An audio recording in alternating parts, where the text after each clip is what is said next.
Europe was collapsing. The Roman Empire was fading into chaos, and from the cold forests of northern Europe, a mysterious tribe began marching south. They were called the Lombards, feared warriors with strange laws, brutal kings, and ambitions that would change Italy forever.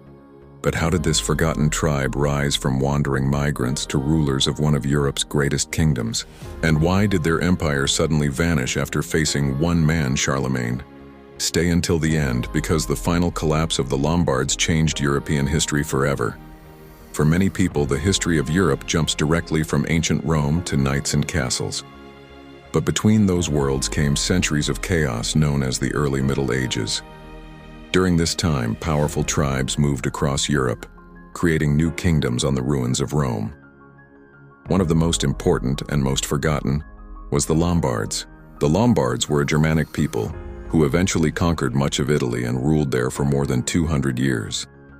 Their story is filled with migration, war, betrayal, religion, and ambition. And by the end of this documentary, you'll understand how this little-known kingdom helped shape medieval Europe. The Lombards likely began in northern Europe, somewhere near southern Scandinavia. Ancient writers describe them as a small but fierce tribe. Their original name may have meant long beards, though historians still debate the exact meaning. Over centuries, they slowly migrated southward through Central Europe. Like many Germanic tribes during this era, they were searching for land, wealth, and survival. But they also faced constant danger. The Roman Empire was weakening. New enemies appeared everywhere, and massive migrations across Europe created endless conflict. The Lombards adapted by becoming highly militarized. Their society revolved around warrior leaders and tribal loyalty. Strength meant survival, and soon they would encounter one of the greatest empires in human history. By the 5th and 6th centuries, Western Rome had collapsed. Italy was no longer protected by Roman emperors. Instead, different groups fought for control. At first, the Lombards served as allies of the Eastern Roman Empire, also known as the Byzantine Empire. The Byzantines hoped to restore Roman control over Italy, but years of warfare devastated the region. Cities were weakened, armies were exhausted, and Italy became vulnerable. Then came one of the most important moments in Lombard history. In 568 AD, King Alboin led the Lombards into northern Italy. This invasion changed everything. The Lombards crossed the Alps with warriors, families, and allies. And surprisingly, they faced little resistance. Italy had already been shattered by decades of war. Many cities surrendered quickly. Within a few years, the Lombards controlled huge parts of northern Italy. Wait until later, because the strange death of King Alboin sounds like something from a movie. King Alboin became one of the most famous Lombard rulers. He was respected as a brilliant military leader, but he also gained a reputation for cruelty. According to legend, after defeating an enemy king, Alboin turned the king's skull into a drinking cup. Historians debate how accurate the story is, but it shows how feared he became. As the Lombards expanded across Italy, they created duchies ruled by local nobles. Major cities like Milan fell under Lombard control, but not all of Italy was conquered. The Byzantines still controlled important regions, including Ravenna, Rome, and parts of southern Italy. This division would create centuries of conflict. Then came the shocking downfall of Alboin. According to historical accounts, Alboin was assassinated in 572 AD during a conspiracy involving his own wife. His death threw the Lombard Kingdom into chaos, and for a time, the Lombards had no king at all. After Alboin's death, powerful dukes competed for control. Without a strong ruler, the kingdom nearly collapsed. Violence increased, local leaders fought among themselves, and outside enemies saw an opportunity. The Byzantines tried to recover lost territory. Meanwhile, the Franks, another powerful Germanic kingdom, watched closely from the north. The Lombards realized something important. Without unity, they would be destroyed. So eventually, they restored the monarchy. New kings worked to strengthen central authority and organize the kingdom more effectively. This decision may have saved Lombard rule in Italy. But another major challenge was coming: religion, and it would divide the kingdom from within.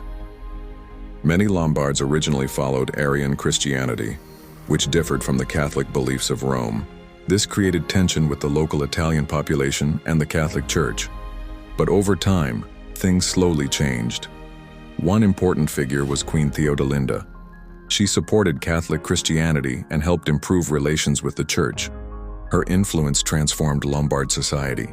Churches were built, religious alliances formed, and the Lombards gradually became more connected with the people they ruled. This shift also increased the kingdom's legitimacy. Instead of being seen only as foreign invaders, the Lombards began evolving into rulers of Italy itself. But political tensions with the papacy never fully disappeared. And eventually, those tensions would invite a dangerous new enemy into Italy. By the 7th and early 8th centuries, the Lombard Kingdom reached its peak. Kings like Luitprand expanded Lombard influence and strengthened royal authority. Luitprand became one of the kingdom's greatest rulers. He improved laws, supported the church, and expanded territory. Under his leadership, the Lombards looked stronger than ever. At this point, they controlled most of Italy outside Byzantine territories. Trade increased, cities recovered, and the kingdom became more stable. But success created ambition. Some Lombard rulers wanted complete control over Italy, including Rome itself. This alarmed the Pope, and the Pope would soon seek help from the most powerful kingdom in Western Europe. The Franks. Stay until the final chapter, because the arrival of Charlemagne completely changed the fate of the Lombards. In the 8th century, tensions between the Lombards and the papacy grew dangerous. King Desiderius attempted to expand Lombard power further into central Italy. The Pope feared Rome itself might fall, so he appealed to the Frankish king for protection. That king was Charlemagne, one of the most famous rulers in world history. In 773 AD, Charlemagne invaded Italy.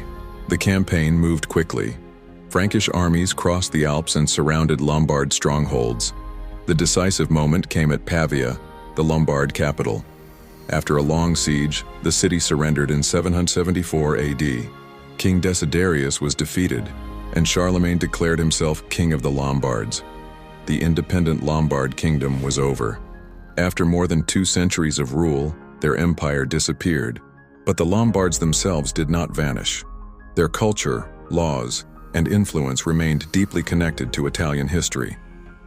Even today, the northern Italian region of Lombardy still carries their name. The Lombards are often overshadowed by Rome, the Vikings, or Charlemagne. But their story is essential to understanding medieval Europe. They helped transform Italy after the fall of Rome. They blended Germanic traditions with Roman culture, and they shaped the political landscape that would define Europe for centuries. From wandering warriors to kings of Italy, the Lombards built one of the most important kingdoms of the early Middle Ages. Yet today, many people barely know their name, and maybe that's what makes their story so fascinating. If you're enjoying this journey through forgotten history, subscribe to History Hub for more documentaries about lost kingdoms, ancient empires, and the people who shaped the world. Thanks for watching History Hub. If you enjoyed this documentary, leave a comment telling us which forgotten civilization we should cover next. And don't forget to subscribe for more deep history documentaries every week.